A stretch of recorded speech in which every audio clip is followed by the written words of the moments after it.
Welcome back, everyone. Ryan, don't look at me. Welcome back, everyone, to episode 95 of the Popcorn Podcast. I'm Tommy Cresta, alongside me, my co-host, Ryan Ferran.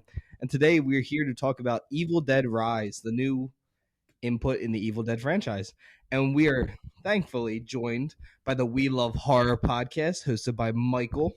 Michael, we tried to do an episode with you before. Didn't really work out, but how you doing tonight? I am really good. Thank you guys for having me. Yeah, I think we had some audio issues on, I don't know. It was on our episode. We were going to do the Insidious. We were ranking all the Insidious films. Yeah, there was something wrong with the audio, so that episode's not going to air, unfortunately, but we're going to do it at a later time. So, but yeah, thank you guys for having me on. This is fun. I'm excited. Yeah, totally. I mean, we're happy to have you back. I can speak for Tommy. I think we both had a lot of fun doing the Insidious one. It sucks that we can't post it, but happy to have you here. Yeah. Wasn't super excited to watch this movie at first, but I ended up kind of enjoying myself. So I'm excited to review it with you guys. Yeah. But yeah, everyone who's listening knows that Ryan isn't the biggest horror fan.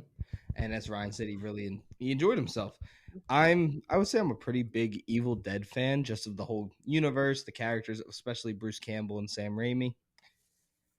But I'm not going to lie. I think the critics loving this movie so much and giving it a 90, where it's sitting right now, certified fresh at 90. I think I went in with a little bit too high for expectations. And I didn't end up, I felt like I was kind of cheated out of some things. Not saying I didn't like the movie. I still really enjoyed myself. But yeah, Michael, what are your initial thoughts? I share similar thoughts to you as well. Because I went into this movie thinking, oh my gosh, this looks like it's going to be better than the 2013 one, which is a very high bar to set because I recently did an episode on the 2013. It wasn't for my podcast. It was for another podcast that I recently went on. But that, in my opinion, I think the 2013 Evil Dead remake is the best remake we've ever gotten. It's not my favorite by any means, but I think as far as quality and as far as remakes go in general, I feel like remakes most of the time have a bad rap. Like a lot of people just shit on remakes for whatever reason. But this one I feel stands above and beyond any remake that we've ever gotten. So when we got Evil Dead Rise announced, I was really excited. And then when I saw the trailer, I was even more excited because I was like, oh my God, this looks like it might be better than the 2013 one. But unfortunately, it's not. For me, in my opinion, I still think the 2013 one was better, but I really did enjoy this movie. I did. Yeah, do you want to go? Do you want me to? Yeah, no, I can go. I mean, I still haven't seen any of the originals as well as the 2013 one because, like you said, I'm not a huge horror guy. So going into this, like you kept telling me, it has a 96%. It opened at, and like everybody said, it was terrifying and traumatizing. So I kind of went into it the opposite of you guys. I was expecting to hate it because I'm not a huge fan of just straight like gore and stuff like that. So actually watching it, it wasn't that. And I think because of that, I enjoyed it a little bit more than I thought I would. So it was kind of weird. I will say, like, I feel like the 2013 one was just straight horror. Like, it had a little bit of, like, dark comedy with, like, very subtle moments. But I feel like this one kind of went back to its roots. The original trilogy, I feel like this one kind of had campy moments and mixed in with its horror elements. So I think that kind of brought some levity to the storyline and the film in itself. It's like, it just wasn't just straight up dark shit the entire movie. So that was kind of nice, actually. But yeah, no, I agree with you, Michael. I was 2013, so I was 12 years old when the Evil Dead remake, loose sequel, reboot. It's among like Evil Dead fans, it's always a conversation. What is it, a remake, a reboot, or a loose sequel? Because for those who don't know, there's an end credit scene which features Ash. Yeah. It's very short but simple. But I like what you said. I saw this trailer. I was like, oh, like, excuse me. It's going like 2013 routes. It looks like it's gonna be straight horror, like no campiness, which is what made the Evil Dead so big. Like the original ones, like it mixed. We never really had horror comedy, at least not to the level that Evil Dead did it. Excuse me, geez, crickets. Dude, you do this every time. And every time I say, stop drinking a Monster before you record, you're just going to burp into the mic. No, I'm not burping. I have like allergies. I'm the same way. Every time I like I'm fine when I don't have to record, and then I freaking get on this mic and I'm like, like all the freaking time having to clear my throat. I've learned to just mute the mic every time I clear my throat now, because if I'm sometimes when I listen back to my older episodes, I cringe because I'm like, ew, you can just hear me clearing my throat every so often. And I'm just like, that's not appealing. So I've just learned to like mute the mic every time I do it. But I totally feel that. I'm like, anytime I'm not recording, my throat is fine. And then as soon as I step on to get on this mic, it's like, oh, you know, Yeah. it's the worst. I'm drinking it because I need to bring the energy to the episode. But what was I talking about before you cut me off, Ryan? Oh yeah, Evil Dead. But as soon as I start talking again, no, the 2013 I watched it at a buddy's house of mine when I was in grade school, and when I'm telling you, this movie, like that movie traumatized me. Like to this day, I can like think of just scenes that scared me to death, and that's what I wanted out of this one. I want to like get out of the theater and be like, oh god, I'm gonna have so many nightmares about this again. Yeah. And it just, I mean, I might have a nightmare still about seeing the mom through like the eye hole of the house, of the apartment. But all in all, I wanted more. It felt like I didn't get, again, as I said in the beginning, I felt like I was cheated. Like I wanted more horror and I just didn't get it. But I did feel, it felt like it was part of the Sam Raimi universe. Yeah. Like it had those like scenes of like, I wouldn't say levity, because this isn't a very happy movie. Yeah. But there were some cheesier elements, I think, and that I remember seeing in the original trilogy that I was like, okay, that I feel like the 2013 version didn't have. Yeah, no, this felt much more. I don't want to say toned down because it was still pretty gory, but it was toned down from the 2013 one for sure to me. Definitely. Also, can I say, gosh, you guys make me feel so old, because when you just said that you were 12 years old when the 2013 one came out, I was out of high school. I was 21 when the 2013 one came out. So I was like, wow, I am old. I'm getting way old. But yeah, I was 10. Yeah, I was 10. Holy shit. You guys are youngins. I just turned 30 this year, so it's like, holy crap. 30 is the new 20. I hope so. But to everyone who's listening, I'll start going through like the review part, like what critics and audiences are saying so far about this film. So this is The Evil Dead Rise, which was a 2023 horror film, which was directed by Lee Cronin, who, just like Eddie Alvarez, who directed the 2013 one? It's Fede Alvarez, I think. Eddie Alvarez. Yeah. And for those who don't know, he did Don't Breathe, and he was handpicked by Sam Raimi and Bruce Campbell. Lee Cronin was also handpicked by Sam Raimi and Bruce Campbell. And I want to give a quick shout out to Dave Garbett. He did the cinematography. Very good in this movie. I enjoyed the cinematography. Excellent. I agree. But going into the scores really quick, on IMDb, it has a 7.5 out of 10, 84% critic score on Rotten Tomatoes. Wait, what? Okay, 7.5 on IMDb, 72 on Metacritic, 90 on Google, and then on Rotten Tomatoes, it has, why did it say 90 today on Rotten Tomatoes? 84% certified fresh critic, 81% audience. Ryan, you ready to hear what the critic consensus is? Sure. We always love to make fun of these. Offering just about everything longtime fans could hope for, while still managing to carry the franchise forward, Evil Dead Rise is all kinds of groovy. Ryan didn't like the groovy. What part of this movie makes you think of the word groovy? Bruce Campbell. Where does that fit It's in? like an Evil Dead thing. How am I supposed to know that, Tom? I don't know. Maybe you should pay attention and actually watch some movies. You do.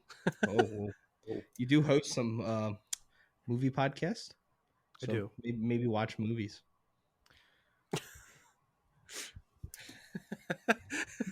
Ryan's like, thanks, buddy. I'm gonna go find that book and put it under your pillow. I'm gonna find you play the vinyl record in the middle of the night while he's sleeping. Yeah, I'm curious, because isn't the Evil Dead from 2013, doesn't that have a 6.5 on IMDb? I can pull it up really quick. I'm pretty sure it does, and I'm like, so how the hell? Evil Dead Rise is a good movie, don't get me wrong, but I'm like, better than the 2013 one? Ooh, I'm not quite sure about that. So I'm confused as to why that's higher than, I guess, the 2013. Yeah, no, I need to pull it up. My computer's being weird. Let me put up on there. 2013 Evil Dead.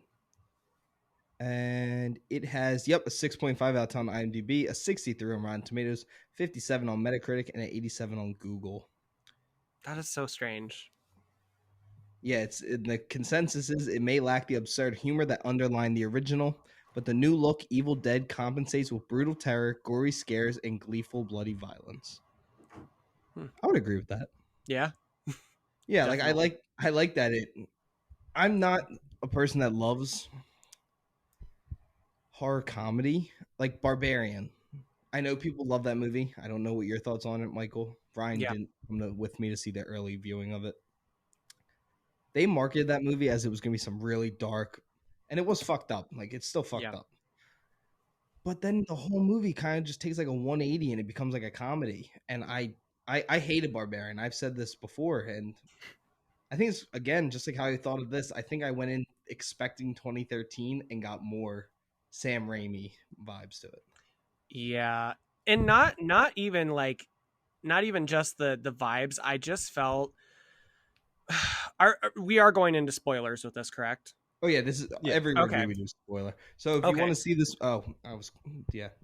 well, if it's spoiler, if you don't want this movie spoiled for you, go see the movie, then come back, and that's all the really heads up you're all gonna get. So make sure you log off.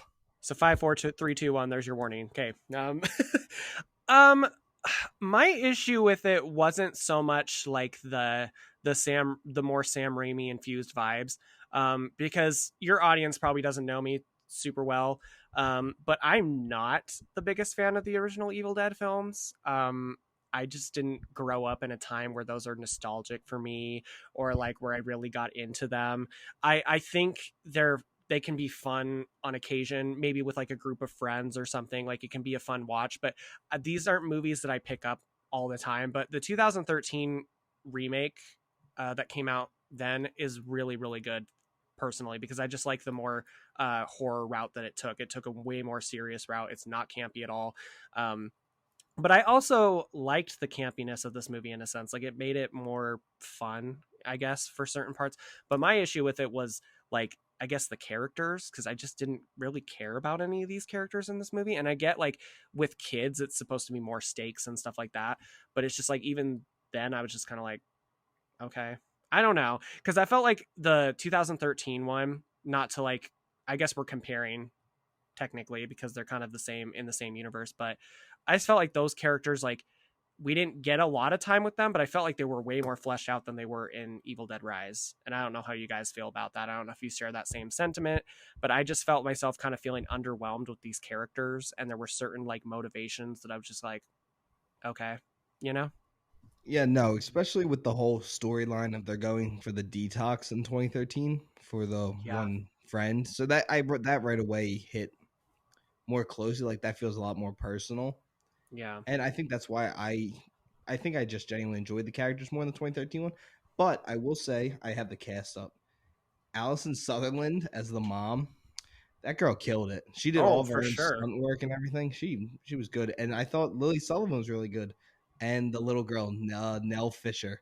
So I like them three. I didn't really like the older sister and the older brother.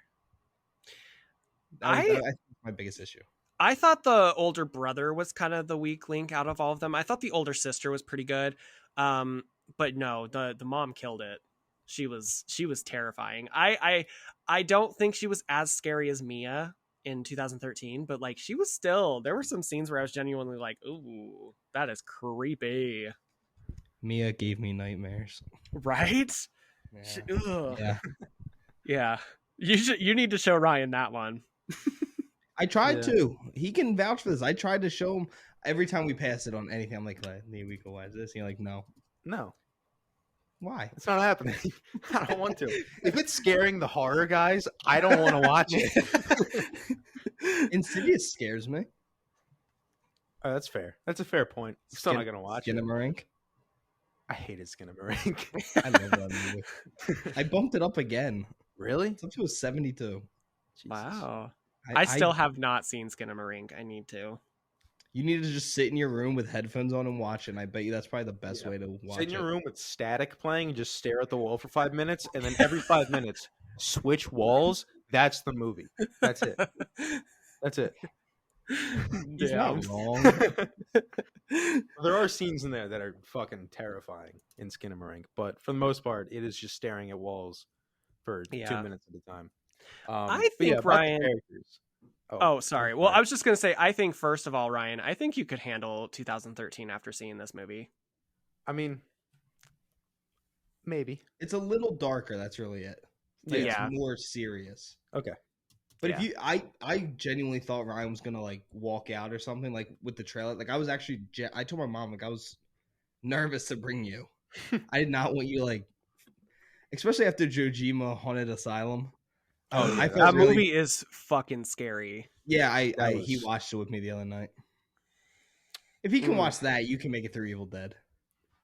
Yeah. Oh, definitely. Evil Dead is a cakewalk compared to Gojim. That movie, I don't know what it is about that movie because I've seen a lot of found footage movies of that type and specifically like Korean horror films. Like, I don't know what it is about like Asia, but they just make their movies so much scarier and I don't know what it is. It's just there's something about their movies that is just like on another level. Ugh. Yeah. Did Yeah. you?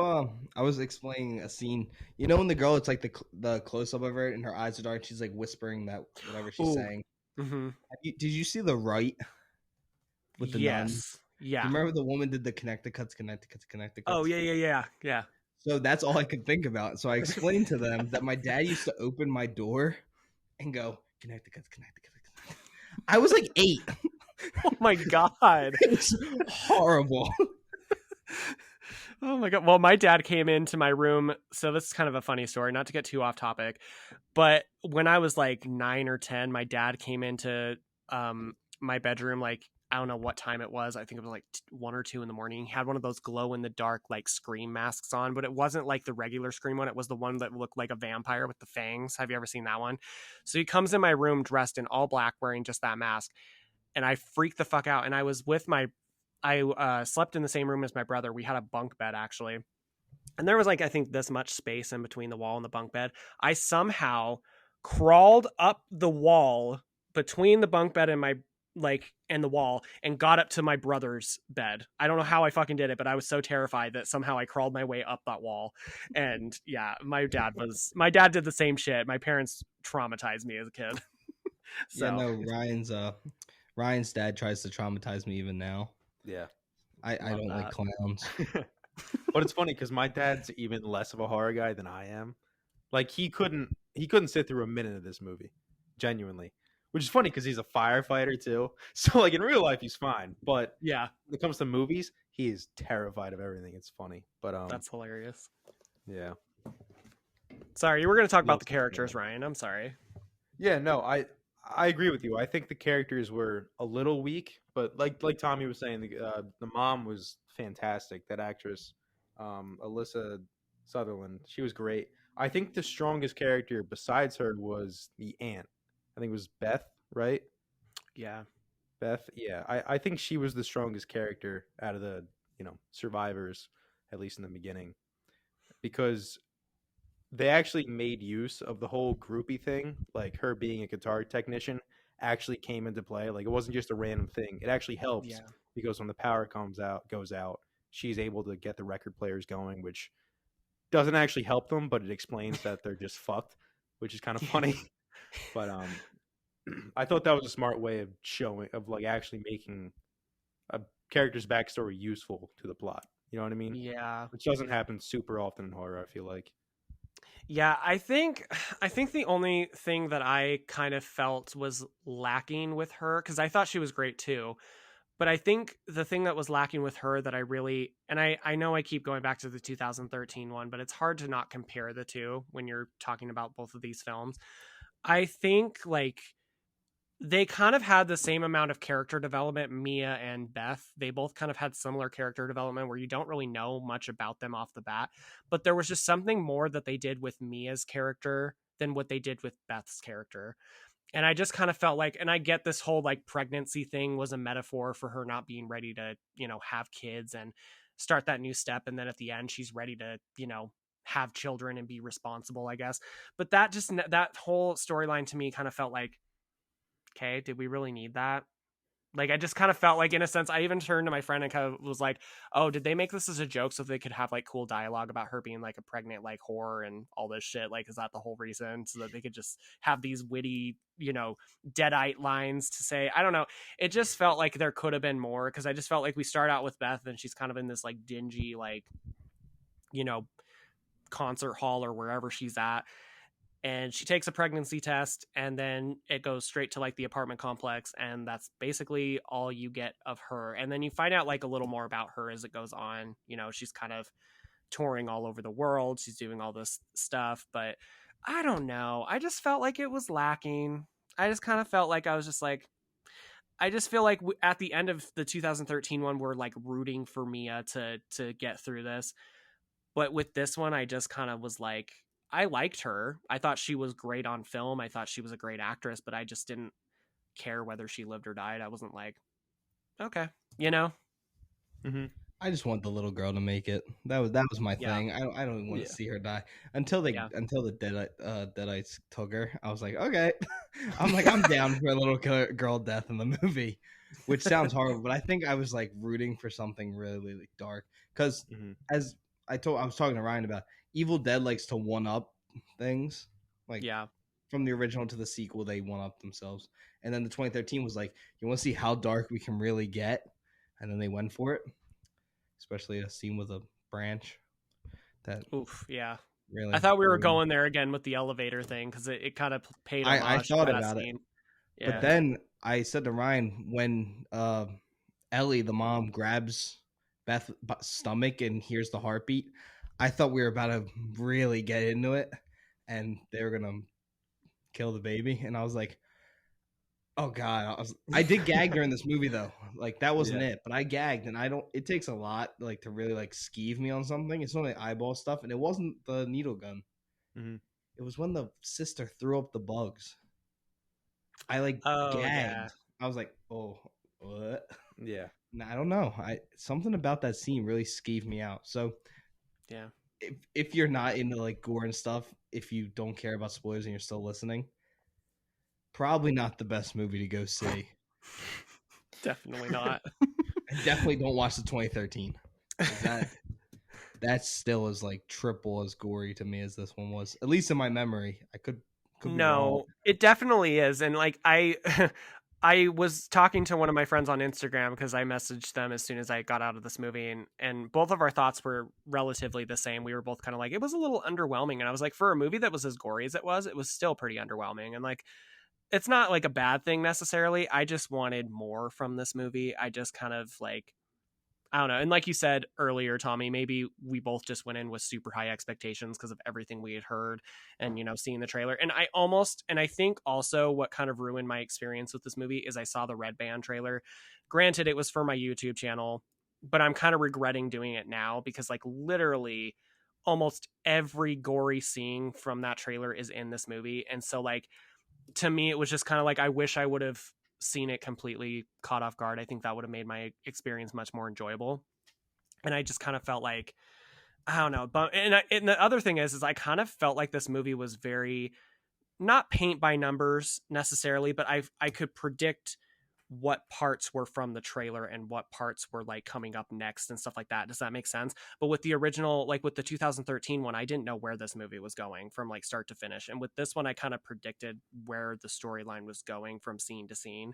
And I think that has a lot to do with the trailer, because literally watch the trailer and that's pretty much the entire movie almost, minus a few things. Mm-hmm. I agree. I was pretty like, I felt like they had like turned it back in the trailer, and I was like, I watched the Red Band trailer. And then I watched the movie. I was like, they gave away a lot of what was gonna, like. I knew exactly when the cheese grater was. Was. You were figuring out everything. And I hate that we keep bringing up the 2013 one, because I don't like comparing them. Sorry. No, I'm doing it too, but I'm gonna keep doing it because I feel like that's how you kind of have to do it. But I like Lee Cronin. I think he did a good job with this movie. Yeah. I just think Fede Alvarez is a better horror director. I think he fits the genre a lot better than Lee Cronin did. I agree. Especially Evil Dead. Oh, for sure. And I also kind of liked the subtle like reference to like, because I was like, is this going to be like a, a multiverse type of movie? Like, are we kind of like retconning the 2013 one in this timeline and kind of starting anew. But I kind of caught a subtle like detail when he was playing the record. He was saying that there's like, this is like one of 3 books of the dead or something. I'm like, okay, that's kind of cool that they did it like that, because Evil Dead 2013 can still be in this universe. It's just a different kind of book, I guess. So I thought that was kind of cool. The little subtle things were really nice. And I just kind of felt like, also another like nitpicky thing is I just felt like they, what you were, to your point earlier, Tommy, you were saying that like they always feel like they have to one up the next one. And I get that. Like you have to try to just do something fresh and original, but I felt like less is more. And I feel like they tried way too hard with certain things. Like I kind of thought the whole like boss battle at the end looked kind of ridiculous with the 3 people attached to it would just looked kind of like, there were certain shots where it looked cool, but then seeing it like as one thing, I was like, that kind of looks cheesy. Yeah. As opposed to like Resident Evil. Exactly. Thank you. That's the movie I was trying to think of in my head. I was like, what does this remind me of? And that's I think with the massive deadite that you see, I liked when it was like in the shadows and you never got like a full shot, because you could tell it was all practical and that was really cool.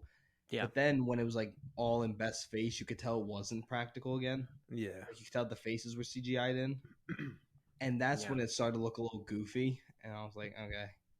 So there's just, I think that's what this movie is. It's a bunch of little nitpicks, but they all start to, the more that there are, they get bigger and bigger. So I think that's why my score got so much lower than what I anticipated to give it. But I still enjoyed myself. If you like Evil Dead, I think people will enjoy this movie. And I would like people to go see it, because horror in 2022 was on fire. It was one of the biggest genres of the year. And I mean, I want to see more Evil Dead. I want to see Bruce Campbell again. I know we kind of ended his story in Ash vs. Evil, kind of. But going back to what you were saying, Michael, about the 3 books, I would like it to all... Each book is from a different director's type of movie. Like Sam Raimi's is one book, Fede Alvarez is one book, and then Lee Cronin's is one book. But who knows? This movie made 11 million on its opening night. They're gonna make another Evil Dead. Oh, for sure. Which I mean is great for an opening night. 11 million. That's a lot of money for like, especially in the horror genre. Like, people are gonna be like, oh, what about like Mario? And like, that's Mario. This is a horror movie. Horror movies don't have as big of a budget, and they're not gonna do the numbers that a Mario or a superhero movie is going to do. Exactly. Unless it's The Conjuring, because The Conjuring, for some reason, puts up numbers every time they come out. Even if the movies are terrible. Even if they're bad. Like La Llorona, that stupid movie. And isn't The Nun, if I'm not mistaken, I mean, I could be wrong, but I feel like I read somewhere that The Nun is the biggest box office out of all the Conjuring movies. I feel like The Nun made the most money. I think it had the biggest opening weekend. And then it had like a crazy drop off. Okay. While I think The Conjuring was like consistently, very consistent, because it had word of mouth and people were like, "This is the next Exorcist." And I mean, I love the first Conjuring, so I'll defend that movie day and night. Yeah, and I know that we've been like kind of nitpicky about this movie so far, but can we talk about how great that opening scene was? I fucking loved the opening. I knew that the opening scene was going to be that scalp rip scene. Yeah. Like I knew that was going to be our opener, but like I really enjoyed it. Like I liked the whole like, it was so creepy when she's in the room with her, and I liked how that was a reference to the original Evil Dead with the cards when she's predicting. But like I was like, oh, that's creepy when she's like predicting like what the next line of the book was going to be. I was like, oh yeah, that was good. And me and Ryan talked about as soon as we left the theater, the way it brought up the title card. It was sick. It's not gonna lie, it might be my favorite scene from the whole movie. I agree. I think the opening was the best part, just because it was the part that like you were saying, like it was the part that I knew the least about. Yeah, like the trailer kind of showed like, okay, this is gonna happen, this is gonna happen, this is gonna happen, and then I kind of knew it was coming. But the opening, I didn't really know. I saw the scalp rip coming because I think they kind of marketed that too, but everything else, I wasn't sure, and I was genuinely creeped out when she started reading the book. She closed it and she kept reading anyways, and then she falls right on the floor. It was creepy. The only thing me and Tommy both agreed, when she got hit in the face with the drone, it should have been much worse. Oh, definitely, yeah. 2 or 3 scratches on her face, like. And I wanted to see it. I went to Evil Dead for gore, and that was not the gore I wanted. The Scout was disgusting. Oh yeah, that was great. But and then when she drops it on the fucking dock too, the noise it made. But that's why you go to see Evil Dead. You want that gross. It's over the top. I was gonna try and defend it. There's no defending Evil Dead. It's like when she throws the guy's head back on the dock and it twitches for a second. You're like, that. It does happen. Yeah, the brain's active for another 60 seconds. Like chomped. That was. It was like. Yeah, exactly. Yeah. No, but I enjoyed myself this movie. I like when she rips the guy's eyeball out in the hallway and it goes into the other guy's throat and he chokes her to death on it. Yeah. That was the Sam Raimi-isms that I was like, okay, that is so Evil Dead 2. Like, this is getting to that level. Yeah, I kind of liked it, though. Yeah, But then the kid, after that, his arms ripped off. She just throws him back into the wall. I was like, Jesus Christ. Yeah. But then there's like the gore. I wanted more from the cheese grater. Even though it was still creepy and it still looked like it really hurt. And I wanted more from when she was hitting the old dude with the butt of the gun. I wanted more gore from that. And I know this sounds so evil. I want to see like bashing, kind of like that's why I go to see the Evil Dead. Yeah, like I don't go to see like a little bit of blood coming out. Like I come for like the over the top. Like there's no need for this to ever be in a movie. Mm-hmm. Exactly. I was like, you're meaning to tell me she's beat this guy in the face with the butt of this gun several times and he still looks like he just barely got like a fucking scratch. I was like, come on, guys. Yeah, really commit. But I do want to say one thing. You know what Cassie's gonna need after this? Ryan already knows where I'm going with this. Cassie's gonna need the I'm messing with my own ad read because I lost Ryan's text. God damn it. Cassie's gonna need some therapy. I didn't start it yet. Cassie's gonna need our sponsor of the Popcorn Podcast, BetterHelp. Getting to know yourself can be a lifelong process, especially because we're always growing and changing. Therapy is about deepening your self-awareness and understanding, because sometimes we don't know why we do things and why we react the way we do. But we always need to talk through it. I'm a big advocate for mental health awareness and going to therapy. Everyone who's ever listened to the show knows I went to therapy. I dealt with some of my own problems, my own issues, and I think everyone needs to go to therapy. And BetterHelp makes it extremely easy. You go on, you answer some questions, and set you up with your own licensed professional. And I mean, if you and that therapist don't mix really well, which that happens, everyone needs to try maybe one or two therapists. You can change with no additional charges. So if you want to get help, go to BetterHelp. Use our code POPCORNPOD. That is, again, BetterHelp with the discount code POPCORNPod. Thanks to BetterHelp for sponsoring our show. But yeah, enough of that. That was great. You guys did good. Yeah, Thank you. Wait until BetterHelp yells at me in like a week or so. But going back into the Evil Dead Rise, speaking of Cassie, I think that little girl killed it. She might be traumatized in real life from being on that set. She needs therapy. Shut up. Don't make fun of me now. I tried, okay? How about you do the ad read, Ryan? She needs a licensed professional that's not going to try to rip her head off her head or off her body. Yeah. No, I thought she was really... I always have an issue with kid actors in most movies I watch with them. I think a lot of the time they don't... I don't know. I feel like they're always bad for some reason. Yeah. Except for like very few exceptions, like the Black Phone, very good. Oh, so good, yeah. Black Adam, terrible. This girl, great. I loved it. So I think that was a big plus for me, knowing that girl could actually hold her own in the scenes. And the way that she was able to like you could tell every time that girl was scared to death while filming this. There's no way that was fake. Can you imagine that woman looking at you? Oh my God, I didn't want her to look at me. I was like, ooh, God, it's freaky. Like when she's looking through that little peephole and she's like, let me in now. I was like, nah, I'm good. I'm good, Mom. Yeah. Well, I love the line that I kind of cracked up at this line, and I don't know if it was supposed to be intentional, but once she opens the door and then they get the door shut again, she's like, she looked better. And I was like, how in God's name did your mother look better to you? I'm sorry. I know you're a little girl, but come on. She did not look better. I think me and Ryan's favorite line, it was titty you titty sucking parasites. Like, oh yeah, Jesus. That was some Sam Raimi written line right there, and I love that. That was the stuff I liked. It had a lot of good things, but I think the little annoyances kind of at the end were bigger than the ups I had with the movie. Yeah, which was really sad for me, but yeah.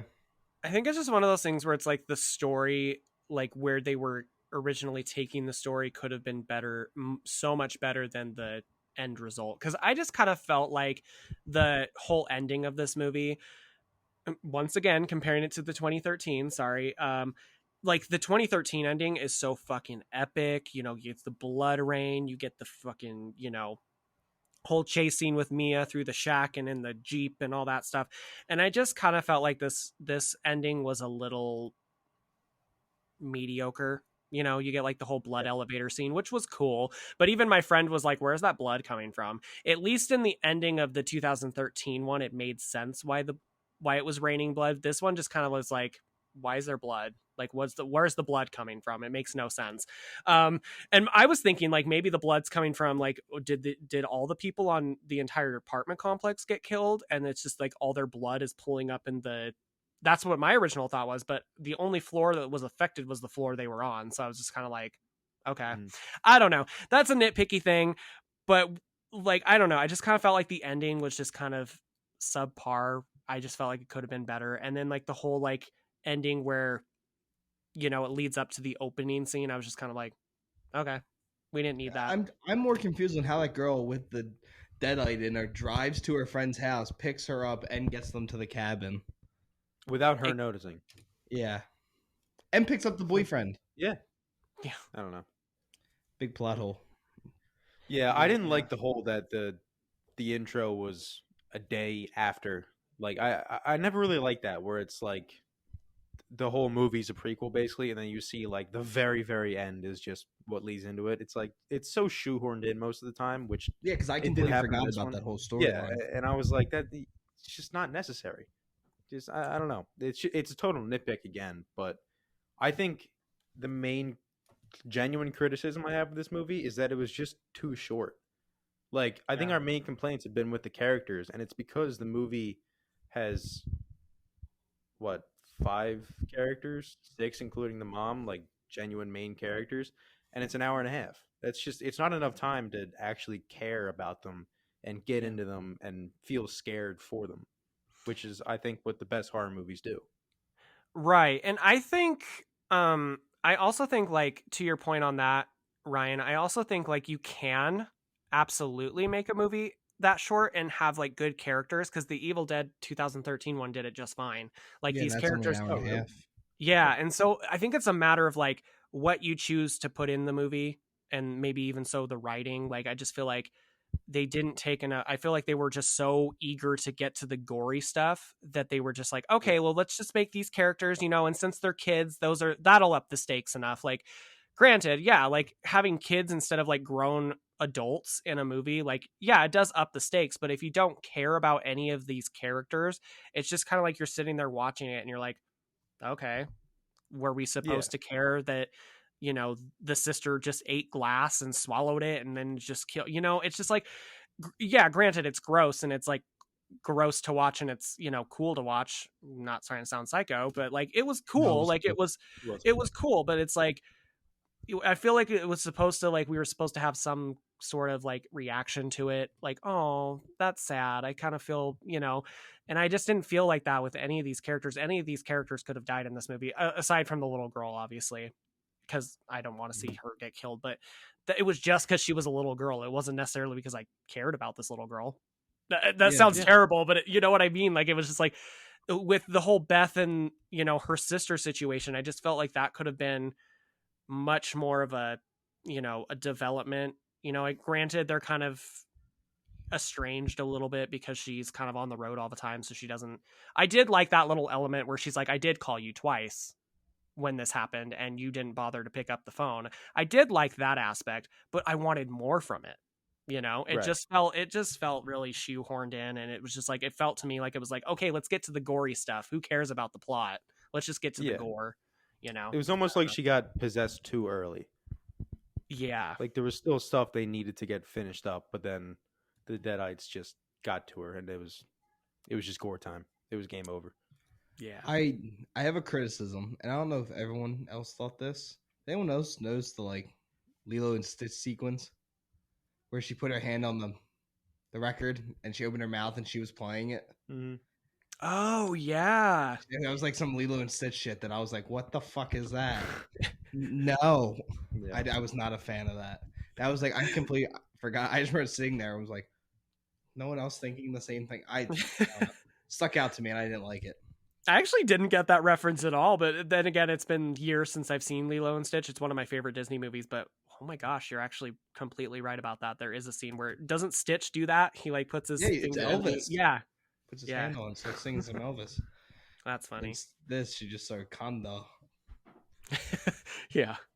And first off, that's her son. He's annoying as shit.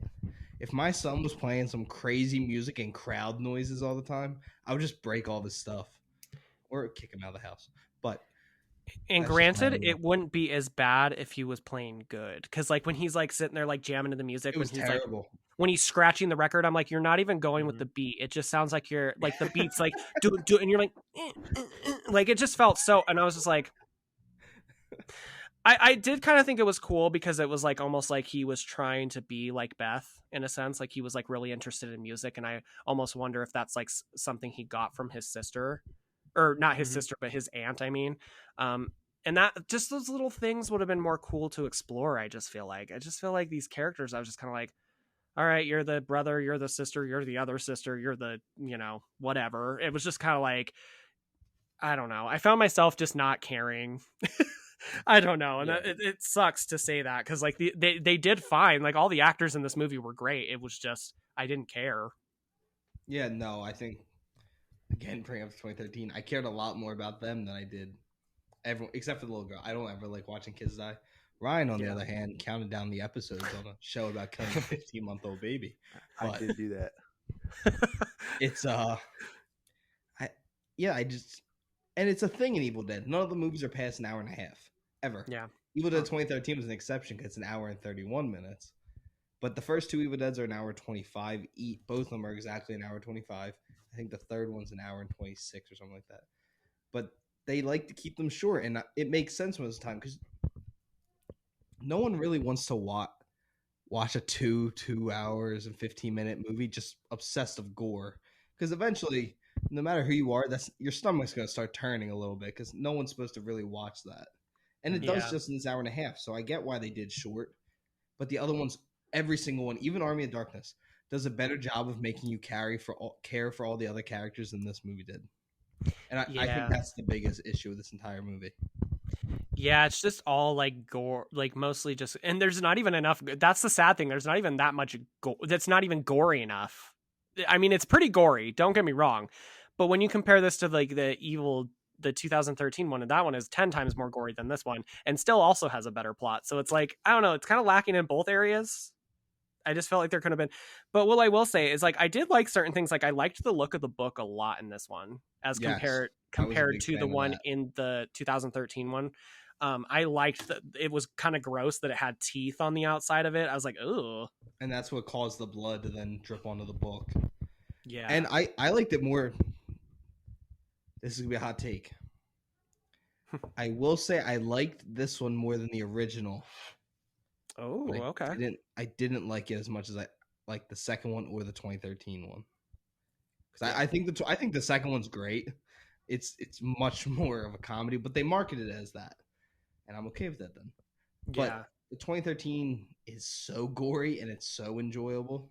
And like, I don't even have, it's been a couple years since I watched it, but I have no criticisms to that movie like that, like stick out to me. While with this, I have like clear cut criticisms, like what I just said about the characters. And and it's also hard because you're never going to get someone that has the charismatic attitude as Bruce Campbell does Ash. So it's Right. going to always be hard to try and fill into those shoes. Even in 2013, no one, as much as we like Mia, she's not Bruce Campbell Ash. And Yeah. it's always gonna be a thing. So I don't try and hold that against anyone, especially not in this movie. But the mom also gave a great performance, so she's probably my favorite Deadite of the movies. Because I thought she was great and she was utterly scary. Yeah. Oh yeah. Like just the scene where she's like in the tub, and we've seen the line in the trailer, but for some reason like the line still like was like a really good line when she's like, "Mommy's with the maggots now." It's like, ugh. That's the best line in the movie. Like I genuinely that was my phone. I genuinely enjoyed that. I think that and the opening are the best scenes. For Agreed. me at least. I like the bathtub sequence. Yeah. That's probably fair. You've been quiet for a little bit. I'm trying to get. I want to hear Well, from because you guys have been comparing to the other ones, and I have Sorry. nothing to say. Sorry.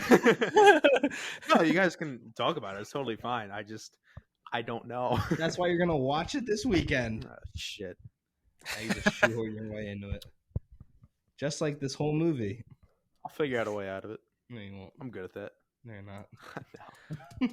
I honestly think you would enjoy the 2013 one, Ryan. Like it's I really think I would.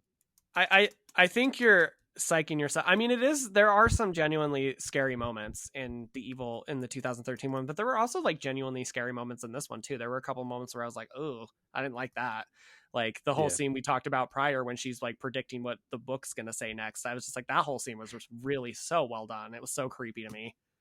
Yeah, but I genuinely think you've watched movies that I consider scarier than this was, and the 2013 one's more just. I was 12 years old, so I think it's just traumatic now looking back on it. That's but fair. like, I think the Insidious movies are scarier than the Evil Dead movies. Really? Evil Dead is more gory and in your Yeah. face. Insidious is just ghost and paranormal, which scares me more. All right. Fair enough. So you'll watch it? I'm not going to say that express. I'm not going to sign a contract, but I'll think about it. So when I tell you we're watching Barry and put that on. Yeah, We're just gonna watch a nice, wholesome movie about people that go out into the woods. Nothing more than Cabin in that, the Ryan. Woods. That's a good movie. That is a good Cabin in movie. the Woods. Yeah. Cabin in the Woods is a good one.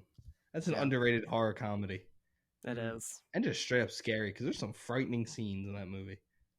I'm not gonna spoil it because I don't want to spoil the ending for you. No, I know what it is. Ryan watches all the Watch Mojo, so he knows endings to movies he's never seen before. Yeah, because I didn't want to watch them, but I wanted to know what happened because they look interesting. So I was like, oh, just ending explained, and I just watched that. Yeah, that's funny. Tommy's giving you a look right now. He's like, "Fuck off." Yeah. Yeah. What is so, Michael? You're not on the show every week. We do a score out of 100. Okay.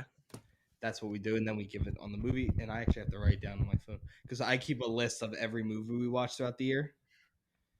And then at the end of the year, we use it for our rankings. So I'm trying to pull that. Ryan, I'll let you go first. Actually, Michael, you're the guest. What would you give it? I'm gonna give it because it's really not like, for all the nitpicking and all the shit we've said about it, it's still, at the end of the day, it's still an enjoyable film. Like, just don't go into it thinking you're gonna get like this elaborate storyline or that you're gonna care about any of these characters in any way, shape, or form. But like, if you're going into it just for straight fun, I think it's a fun movie. I'm gonna give it a 75 out of 100 because I think it's really good. I just I have issues with it, glaring issues. But yeah, I think 75 is fair. I like that score. Yeah. Ryan? No, I think I'm on the same vein. Like, it's just a very good time. But if you're looking for something to like sink your teeth into and like care about some characters, this isn't for you. But if you want to just have a fun time for an hour and a half, it is a fun time. So I think I'll give it a 78. Oh, your score dropped drastically from our viewing. I thought about it a little more. He had a low 80 at first. Oh wow, okay. Yeah. You said 78, right? Yeah. So I'm trying to think what I've given the other ones, plus at the same time what I think. So as we all said, this movie has its issues, but it also has some really fun scenes and some great acting. In maybe you don't care about the characters, but you still can look at the performance and be like, that was really well done. Like, I just saw The Pope's Exorcist. Russell Crowe, great in the movie. Yeah. Movie's not great itself. I think I'm gonna give it like a 67.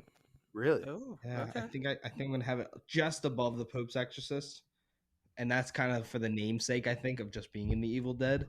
That still had the gore in certain scenes, but didn't have enough for me to put in the 70s. Because I think I have the first one 65, and I think it's 70 for the second one, and I think I have like an 82 for the 2013. I genuinely love that movie, Oh, it's so especially for a good. horror score that's very high. Yeah. But before we get into anything like fan questions, suggestion week portion of this episode, is there anything you guys wanted to add before we get to that portion? There was something else that I wanted to bring up really quick as far as like the characters go. Like I would have also, I think, liked to have gotten to know more of the people in the apartment complex as well, because it's just like Yeah. it just felt like they were there for cannon fodder, basically. Like it was just like we got like a couple of scenes with them, and then it was just kind of like, okay, I don't know. It's the same issue I have with like the main people in the movie. It just could have there was something just off with the, and I don't necessarily know if it was the writing or like just the storyline in general. There's just some things that could have just been better, but aside from that, I don't know. I enjoyed it. I thought it was fun. I thought the practical effects were still really good in this one. Like I was impressed. Like the way that they looked, the whole scalp rip thing was disgusting, but also really fucking cool. Like, I do agree with the whole blades of the drone. It should have been more deeper and like a lot more bloody, because it just felt like she pulled it away and it looked dry. I don't know. Yeah. Especially you hit the water, you should have like streaks. Yeah. Oh well. Oh well. But it was fun. Yeah, it's exactly what I expected, just not as good as I expected it to be. Yeah, exactly. And I think that's like my overall, like my critic consensus. It's everything you get with an Evil Dead, just not as well done. Yeah, and honestly, I recommend, like, if for those of you who have not seen the Red Band trailer, do not see the Red Band trailer, because I think that's a lot of what ruined my experience with this movie as well. It's because I went in like knowing exactly what parts were gonna be from the trailer, and it would have been, I think my rating would have been much higher if I had not seen the trailer. If I had just gone into this movie blind, not knowing like all the gory parts, I think that would have changed things drastically. But since I kind of watched the trailer and knew everything that was coming, I was like, oh, okay, that was kind of a bummer. But yeah, no, I agree. I kind of wish I never saw a trailer, because I actually I did see all the normal trailers for the 2013 one. But I just remember the little girl, "We're gonna get you," and I was like, nope, no, I'm gonna watch it, but it's gonna scare me. Yeah, and it did. And the thing about the 2013 trailer is it shows a lot in that movie as well, but they do it in a way where it doesn't feel like you know where they're coming from scene to scene, if that makes sense. Yeah, because it's also hard to, like, in a cabin, kind of tell what's different from each room. While in an apartment, you know what room's going to be the kitchen. You know what room's the bathroom. Exactly. And I think that was also a thing that kind of hurt the movie in a way. Yeah. Yeah. How about you, Ryan? Any last thoughts? I mean, I think this is more a thought of movies in general, but like you were saying, trailers nowadays just spoil way too much. And not even trailers. The fact that movies are now releasing just full-on clips before it comes out. Like I saw the tattoo gun scene where it's like right in front of her eye. They released that and I saw it. So watching it, I was like, all right, it's gonna go and scratch her cheek, because I saw it 2 weeks ago. So it's such a terrible trend that they're just releasing way too much, because it just spoils so much of the watching experience. Agreed. I think it was a good point you make, Ryan. Yeah. Well, thank you guys for tuning into this part of the episode. Now we're going to get into a part we've actually kind of not done as often recently, and that is fan questions. So, as I put up, Michael saw and reposted. Thank you, Michael. I got 5 good questions. I thought were good picks for this episode. 6. I don't know how to count, actually. This is a question specifically about the 2013 one compared to this. And this is from Bryn. Was it better than the 2013 sequel / reboot? But however you guys want to look at it. I look at it as a sequel. I think it's in that world. So that's how I look at it. Was not even close, in my opinion, to reaching that level. I also think Fede Alvarez is awesome. And actually, I'm going to bring him up in a little bit again. Ryan, you've never seen it, so I'm gonna say no. I'm just gonna say no for now. Ryan's gonna watch it and DM you, Michael, and be like, "Why did you make me watch that scene? That brand scene will never leave my face." Or that box cutter scene. Oh no, Oof. or the kiss. Oh yeah, Oh yeah. It's another way of looking at it. Yep. Yep. This question is more about our actual podcast. Michael, you can answer this too, since you host a podcast. Okay. What do you guys record on? I don't know if they mean mics or like setting. Are you good, Ryan? Box cutter. Oh, just Yeah. He's still on God. that. Box cutter and kiss scene are the same thing. Huh? You'll see. Yep. It's hard to watch. Awesome. This question from Martin. So we record on Zencaster, then we post through Spotify for podcasters, and then we use kind of whatever mics we have. We're very cheap. Yeah. We don't buy high-end equipment. But how about you, Michael? I'm pretty much the same as you guys. I used to record on Zoom. I don't use Zoom much anymore. So now I use Zencaster as well. And the platform I put the episodes on is Anchor, and then Anchor just distributes it to all the other podcast platforms. But yeah, I've had the same microphone for almost 3 years, and it works well for me. So as we were discussing off air, I was like, if it ain't broke, don't fix it, because like I would love to like have like a really elaborate podcast setup that a lot of other people do. They've got the ones where it's like the handle where you pull it, and it's got the whole jerry rig thing where the whole like microphone's like stuck to this whole arm. Like I'd like to get that, but I'm like, do I need it right now? No, this microphone works just fine for me. So it's like I got my little light here that I turn on when it's nighttime. But yeah, just this very simple setup. I mean, you really don't need a lot to record a podcast. I think as long as you have decent sound, decent and, just simple stuff. I think less is more, honestly. Yeah, so, I agree with that. Especially with our podcast, we really do the whole less is more thing here. Yeah. As you see this behind me on this side, but that whole wall, empty. Nothing. We got a lot of posters and stuff just in this corner, so we look okay if we're on camera. Yeah.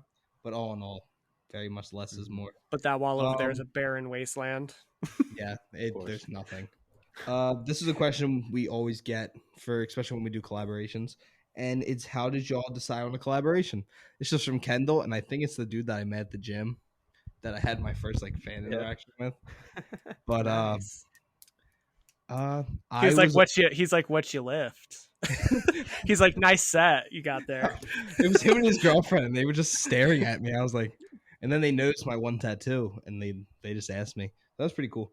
But answering your question, Kendall, I was watching a YouTuber celebrate his 1 million subscriber event. His name Blarg. Me and Ryan have talked about him on here before, and it was like, find podcasts that you've listened to, podcasts you enjoy, like reach out to them, set up episodes. And I had listened to episodes of Michael's before, and I was like, you know what?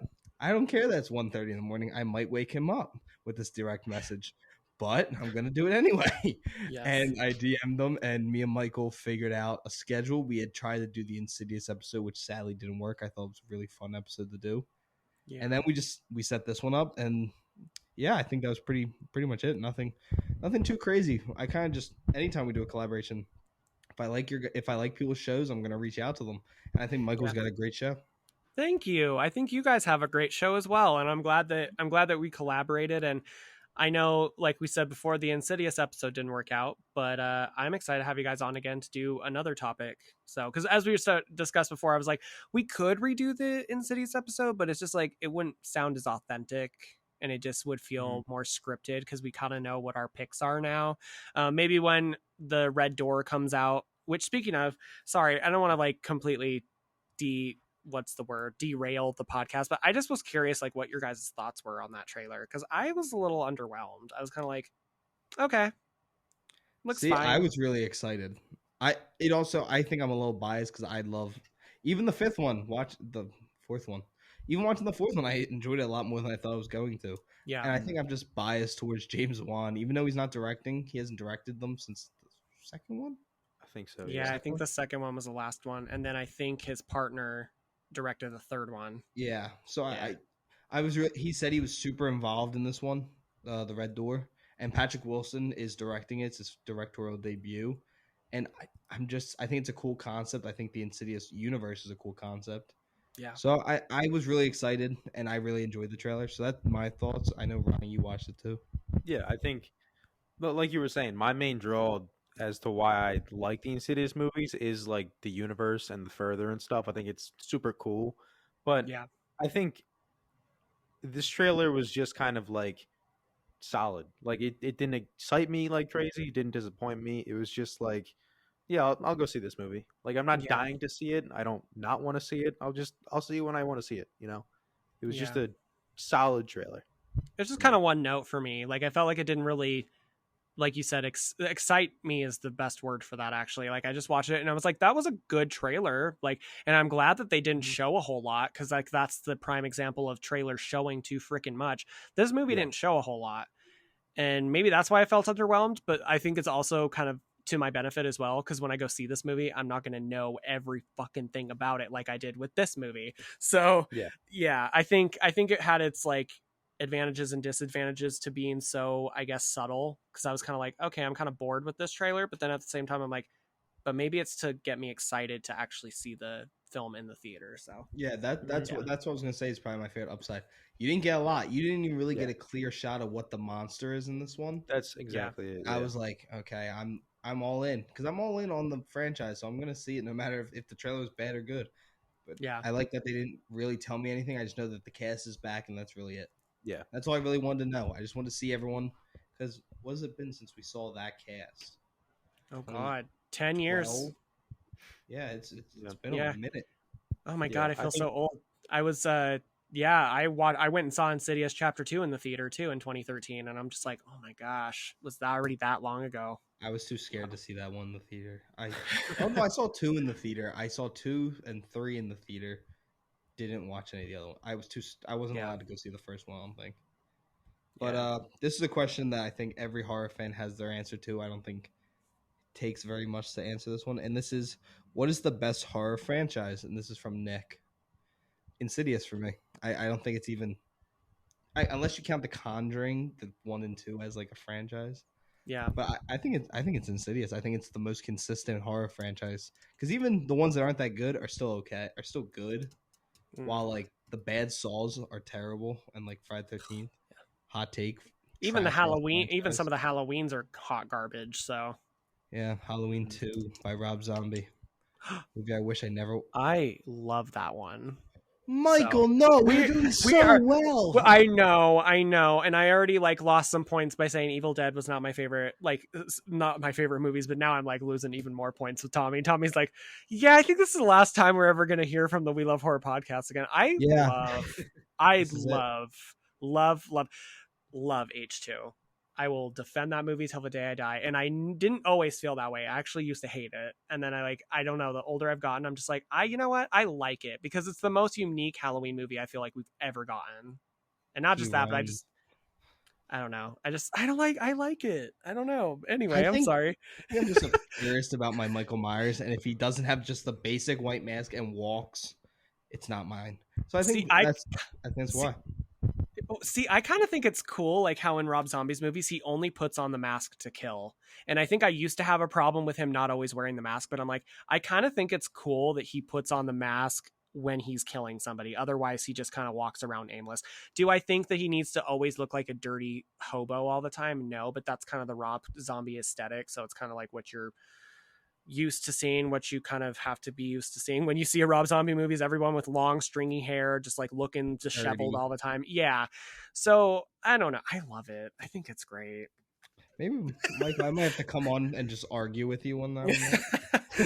I know. I'm on a very small island of people that really genuinely love Halloween 2, Rob Zombie's Halloween 2, because I know that there is a lot of people that absolutely detest it. But I mean, my dad, I can remember this clear. This was when my dad was a patrol cop, which he hasn't been.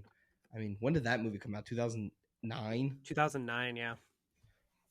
I was 8 years old. I just remember clear as day. My dad came in. He worked the night shift, and he's like, second Halloween. He's like, worst movie I've ever watched. He's like, Damn. There's no doubt in my mind. He won't watch it. He won't even watch a clip of it. He despises that movie. Like, I don't feel that strong about it, My dad will never watch that movie again. Even if I told him I liked it. But I want to hear Ryan's thoughts on it. I don't Because think I know I've never seen never it. seen it. No, I know. No. That's why I want to hear him, because I wonder if it, like, not going in with Oh, like you gotta a show him it, yeah. yeah, like going in with like, I guess, I don't want to say biased, but like going in with like a, I guess, a less of a love for the franchise, because I feel like that's a lot of people's problems with how the Rob Zombie movies is that they're like, it just disrespects the franchise like the other movies that came before, which I kind of understand. But he's also doing his own thing, so I would be curious to see how Ryan feels about it going into that. You've watched the original and then you watched the whole next trilogy. Yeah. Yeah, and that you don't have to see the rest of the original ones. Not good. Basic answer. Halloween 1, 2, and H2O are my favorite. H2O is from good. I do love like H2O. Yeah. I hate Resurrection. I don't. Oh that God, movie needs yeah, to be that burned. movie can fucking die. Yeah. Yeah. And then I like the third one. I actually do like. I don't hate Halloween 3. Spirit of the Witch. I was trying to make jokes. I know that's the one he's not in. Pete, that's a common misconception. He is technically in the movie. Is he in like a news scene? You see him on a camera getting Yeah. pushed around. Really? Yeah. Yeah. That's not funny. That was such a girly laugh. I don't know why it came out like that. I've never heard you laugh like that. Neither have I. Giggle. Question number 5. Will y'all ever work together again? This is from Landon. Yes, us and Michael will do another episode yeah. on our channel and definitely on his channel. Well, I don't know about that after I just said Halloween 2 is really Yeah, good. I don't know if you're coming back on here, but we'll definitely take the publicity on your channel. It might be me and Ryan recording next time. Tommy might sit this one out. He'll be like, "Oh, I'll come back next week." Yeah. Anytime I get a DM, I'll be like, "Oh, I'm sick. I'm just sick now." Can I? Sorry, I kind of wanted to answer that last question too, as far as the franchise thing goes, because like I'm sorry. Yeah. No, you're good. Anyone answered? But the Scream franchise is my favorite franchise for the same reason Hmm. the Insidious franchise is yours. It's just so consistently good, and even the ones that like are weaker than the others are still good. So I love the Scream films. So Ryan, I feel Yeah, I don't think I even answered that. You just skipped over every. I think he Michael was so threw me off. traumatized from me saying Halloween 2 is so good. He was like, "Oh, I can't blame compute." Michael on this one. I'm not Sorry, I would take the blame for that. But like, I'm like one of those people that's like, I'm so sick of the Saw movies. I'm so sick of I'm even getting to the point where I'm sick of the Halloween movies at this point. I never thought I would say that, because Halloween is the original Halloween is my favorite Halloween of all time, or my favorite horror film of all time. But I'm getting real sick of those movies too. But with the Scream movies, I'm like, yeah, if they're this good, just keep pumping them out. Keep making them. because they were consistent. The Halloween Kills and Halloween Ends were not. Yeah. Like the 2018 one is great. I love that movie. I adore them coming back to that story and doing it the way they did. But Yeah. Ryan, what is your favorite horror franchise? Sorry, I skipped both of you. Huh. You don't. Halloween Town does not count as a horror franchise. I will Forgot say about though, Halloween. when I was a fucking kid, that scene in Yeah. Halloween Town, Calabar's Revenge, when they all turn Yep. into monsters at the party, that was Yes. terrifying. That was scary. I always picture that witch when she turns into the witch and she's like, that's scary. Like, she looks Yeah. scary. No, that movie was scary as a kid, but I know Ryan was gonna make a joke or something, bring up like Halloween Town or I something. was gonna say like Spider-Man or Yeah. something. Sam Raimi's Spider-Man. It's probably realistically, it's probably Insidious, just because I think the Further is such a cool concept. Yeah. I agree. I think that is probably one of my favorite parts. I'm Yeah. trying to get my dad to watch the third one. He doesn't want to. The Yeah. third one's great though. Third one's a banger. Yeah. That one's scared. That when me and Ryan scary. rewatched them for what did we even? Oh, the horror rankings episode. That's what it was. I just remember I was still scared, and I was like, I've seen this movie like 20 times. Yeah. But It's great. this isn't really a question. This was just anytime I find a nice comment, like for me and Ryan, I try and add into the episode because we wouldn't even be doing this show if people didn't still listen to us. Actually, we Yeah. probably still would. We would just hate our lives. Just talking into the void, just Into the void. letting go, Our listeners are me making sure it sounds okay. just putting it right into the Further, just going. Exactly. This was from Kosta Somar. He's an actor, and he swiped up on our thing today, and he said that we have a great gallery of like episodes and stuff like that. So that was really cool, and I mean anything like that makes me feel pretty good. So yeah. That was the last thing I really had, but we're going to do our suggestion of the week now. I'm going to let Michael. What is your suggestion for everyone to go watch this week? Ooh, my suggestion of the week. I mean, I know we've talked in great length about our issues with this movie, but I still think seeing this movie in the theater is a great experience. I thought I had a blast with this movie, even though, with our issues that we had with it, it was still fun. I would recommend everybody go see Evil Dead Rise in the theater while it's still in the theater. I think it's fun. So that's a good choice. I mean, yeah, it's fair enough. We want people to go to the movie theater. But don't watch the Red Band trailer if you haven't watched it yet. Agreed. Yeah. Agreed. Go in completely it's a great blind. movie to go see with friends. It's just fun. It's a good time.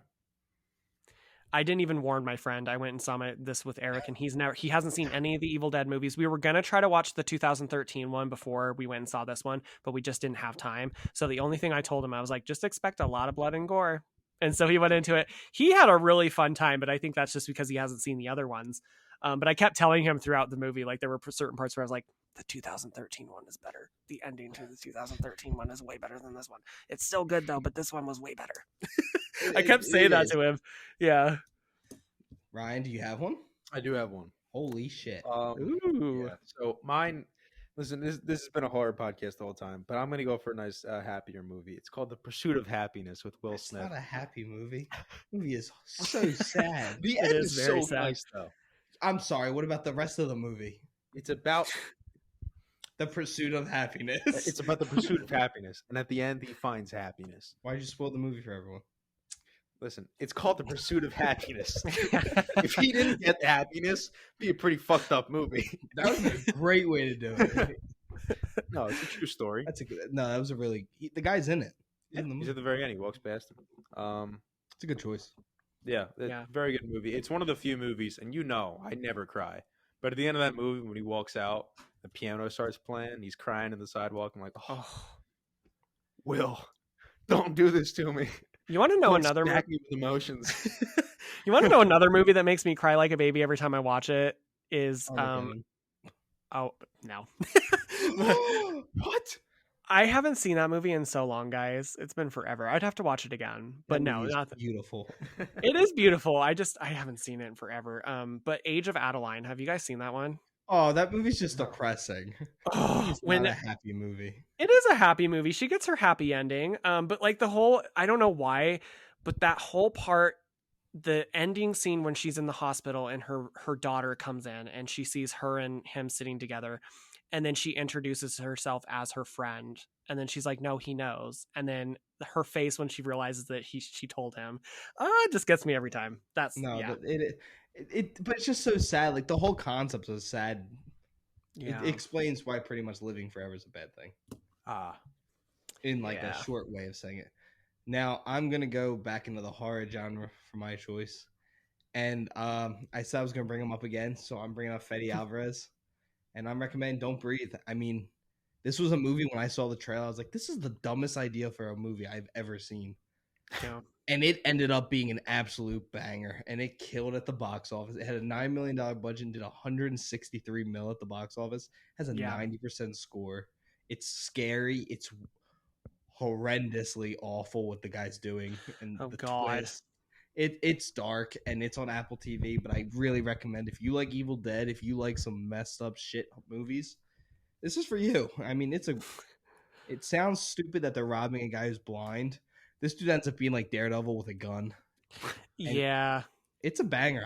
The second one sucks. Don't waste your time on that one. I actually watched that one last night for the first time, and I was just like, they try and make the guy like a hero. Yeah. You're redeeming that dude.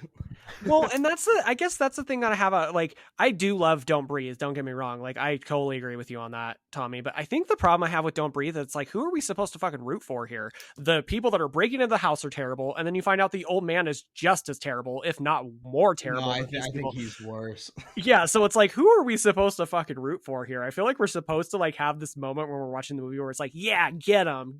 But it's like, I'm like, no, you guys are all of you are terrible. Like, all of you should die. All of you deserve to die. Yeah. But yeah. I think that's my choice. That's a great choice. Michael, is there anything you want to plug before we get out of here? Yeah, I can plug my podcast in. If you guys want to check out my podcast, it is the We Love Horror podcast. It's a weekly podcast where I just talk about anything and everything horror related. So sometimes I'll do top 10 lists, or I'll talk about a specific movie at length. Or yeah, I want to do this new thing called True Crime Tuesdays, where it's like every other Tuesday of the month I do like a true crime related episode, because real life horror is a lot scarier than fictional horror. Am I right, Yeah. folks? Because yeah, real life is scary.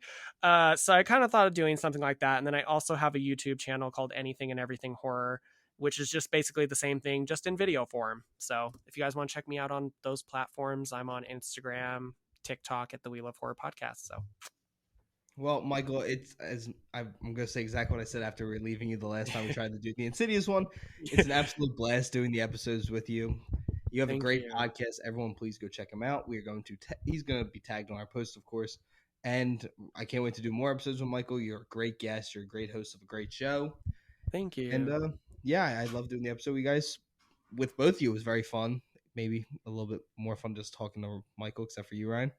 But everyone who's listening to this now, make sure to like and share this episode. You can listen to us everywhere you find podcasts. And yeah, keep rating the show. We're still somehow holding on to a 5-star review. But yeah, thank you guys for tuning in. Ryan, of course, you get the last words of the episode. Oh, no. Just start reading from the Book of the Dead, Conda, Estrada. I didn't pay that close attention. I had a cheeseburger for dinner. It was pretty good. See ya.